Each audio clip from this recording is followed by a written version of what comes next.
Hello guys, good morning. So ngayon pag-usapan natin ang Crop Bites. So ang unang update about sa starter pack. Ngayon pag bibili ka ng starter pack, ang starter pack ay itong small pack, medium pack, saka large pack. So tandaan natin na ang goal nitong starter pack ay para makapagsimula sa game. Ngayon, ang disadvantage nito ay hindi ko siya pwedeng mabenta. Pwede ko lang siyang magamit para mag-start ako sa farming, pero itong mga asset na to hindi ko sila pwedeng ibenta. Yun ang disadvantage niya. Kasi ang goal lang nito ay para makapagsimula ka sa Crop Bites bilang isang farmer. Kung sakali ayaw mo bumili ng package, gusto mo isa-isa mong bilhin. Kasi ito, ang price nito mas mahal na pag isa-isa. Katulad nito, itong manok na to, 420. Isang manok lang yan. Pwede ka nang makakuha ng medium na pack dito. Na yung medium na pack, may manok ka na, may goat ka na, taniman ka na. Pero pag isa-isa ang bili mo, mas mahal siya. Pero may option ka na ibenta mo dun sa market. So yun yung parang advantage naman pag binili mo isa-isa. Mahal nga lang, pero in the future, pag maisipan mong busy ka na, tapos ayaw mo nang laruin to, tapos tumaas yung mga prices nila, pwede mo na siyang ibenta in the future. Nasa era tayo ng play to earn na ang game na to ay tataas. Magbigay ako sa iyo ng example lang. So, nag-upload ako ng video about dito sa Play to Earn NFT game Massive Potential, sabi ko part 2, ng August 5. Pero meron din ako nito in-upload dati. Ito yung part 2. Mapansin niyo yung price nun. Yung Mobox is $1.49 pa lang. So, dito ako bumili. Okay, tapos yung key is 53. Ngayong month lang na to. Ibig sabihin, ganun pa lang yung price. Ang gusto ko ipakita dito, gaano kabilis ang play to earn ngayon natataas. Punta tayo sa CoinMarketCap. Pag i-check natin ang Mobox ngayon, tignan nyo yung price. $10 na siya. Nung gumawa ako ng video doon, nasa $1.42 lang siya. Pero, tignan mo inakyat from $1 to $10.61. Yung key naman, na 53 lang, ito, Mobox key, yung pag bumili ka nun ng kahit dalawa lang, tignan mo ngayon, 249. So, ganun katindi yung mga play to earn ngayon. Pero, dapat i-check mo pag legit, wag lang basta-basta pasok ng pasok. Marami ding mga scam na kung saan sumasabay. Kaya, pag nakabili ka nun ng $1, syempre, magkakapera ka. Dito ang makita mo, yung in-stake ko lang siya. So, nag-try ako bumili, pinagsama kong Mobox at saka BNB. So, naka-earn ako ng reward na Mobox na 9.65. Ibig sabihin, mga $90 na to ang in-earn ko. So, pinagsama ko lang siya is 32 na Mobox na nabili ko ng $1.42. Tapos, BNB. Tumaas din ng BNB. Okay, so pinag-sama ko siya. So, gain pa rin ako dito. Nalagyan ko ng 24 na Mobox. Pinabayaan ko lang siya. Hindi ko siya na-withdraw dito. Parang eto, gagamitin ko lang siya pag maglalaro ako dito sa Token Master. Ngayon ang problema, hindi ko na siya pinakalaman. Ang liit lang nito, mga nasa $50 ata. Ngayon, tumaas siya ng 263. Okay, so, ang mga play to earn, lalo na pag legit na mga games, sigurado yan. May potential yan natataas kasi nasa play to earn era tayo ngayon. Tandaan nyo na, ang mga tao, hinahanap na ang games noon pa man. Ginagawa na ang games. Wala pang bayad sa kanila. Hindi pa sila nakaka-earn. Pero, nispend nila yung time nila. Gumagasto pa nga sila ng pera para bumili lang ng skin. Na yung skin na yun, hindi naman mapapasa kanila at hindi magiging NFT. Okay? Pero bumibili sila. How much more ngayon na mapapasayo yung isang unique na skin, mapapasayo sa pangalan mo. Yung mga potential customers, andyan na eh. Dito naman sa Crop Bites, kasi simula pa lang. Ipakita ko yung lahat ng asset dito. O, tignan nyo lahat ng asset. Ang Gamecoin, nag-start siya dito. Pataas ng pataas. Ang cow, ang lake, pataas. Ang well, ang SPW, di ko alam kung ano yan. Ay, OCL. Lahat ng mga asset dito sa market ng Crop Bites ay pataas ng pataas. Since bumili ka na, once na may na-produce, wag mo nang i-withdraw, parang i-convert into TRX tapos i-withdraw muna naman. Hindi. Punin mo muna. I-convert mo lang siya para makaipon ka. Ganito yan. So, ang ginagawa ko, once na pinakain mo kasi sila, magbibigay sila sa'yo ng milk, egg. Ngayon, ang gagawin mo dun sa milk at egg, extract mo siya para maging Gamecoin. Okay, so meron akong 17 na milk saka 8 na egg.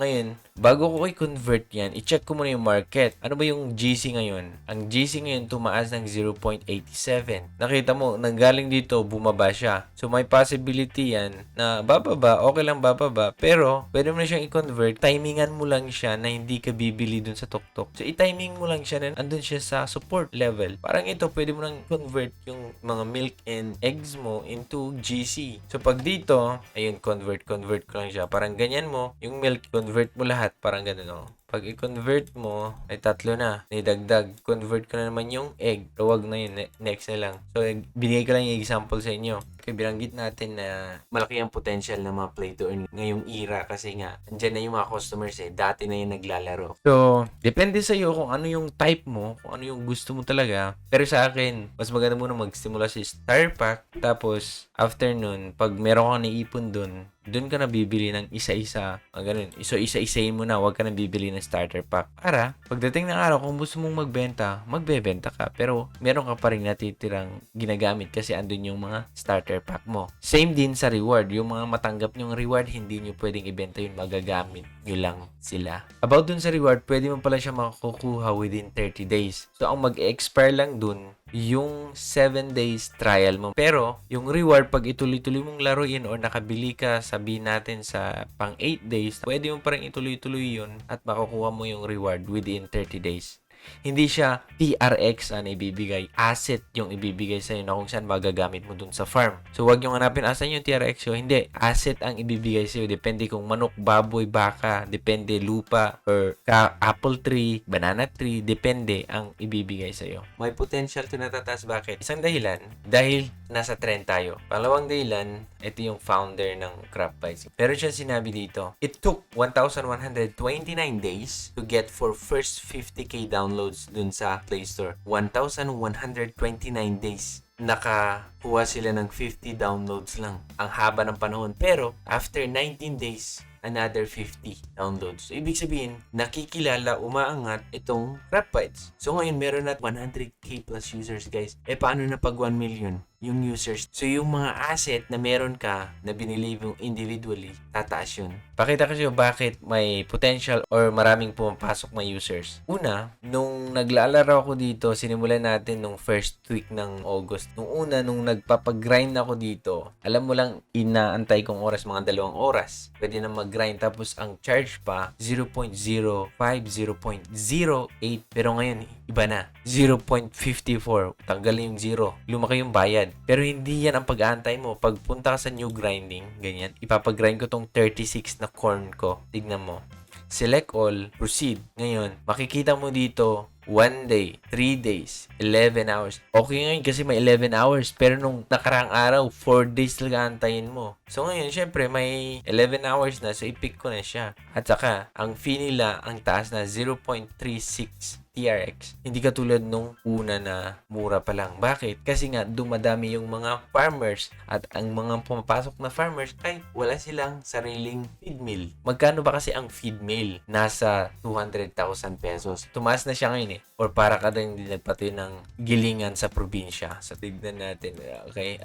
Ayan feed mill, tumaas ng 3.85. I-convert mo to, nasa 200 plus pesos. Talagang business talaga, pero virtual lang. Yung mga may feed mill talaga, siguradong ang laki ng kita nila kasi pumipili yung mga farmers nagpapa-grind. So, yun sana yung target ko. Magkaroon ng sarili kong feed mill. Yun ang sinasabi kong isang dahilan na dumadami yung users kasi yung demand ng pag-grind ay ang dami kasi wala silang mill. Pero yung feed mill kulang kaya tumataas yung presyo at kahit pipila sila. Ano pa? Okay, dito sa market, makita mo itong mga asset na to ay tumataas sila, sabi ko kanina, di ba? Itong mga to, may unique role sila dito sa farm. So, ibig sabihin, may time na tataas sila, may time na bababa. So, timingan mo lang siya. So, every time may bumaba, tapos may TRX ka, bili ka. Bakit? May time na tataas yun. Kasi, lahat ito ay kailangan dito sa farm. Okay, nagets nyo yung sinasabi ko. So, parang ito, Black Bull, bumaba ng negative 10. Bumaba siya. Pero dati, andito. Pero pag tignan mo yung data niya, nasa uptrend pa rin siya. Tumaas nga hanggang dito, 900 TRX. Ngayon, bumaba siya hanggang 84. May possibility ba natataas siya hanggang dito? Meron. Kasi nga, kailangan to dito sa farm. Hindi lamang inilagay dyan para dyan lang.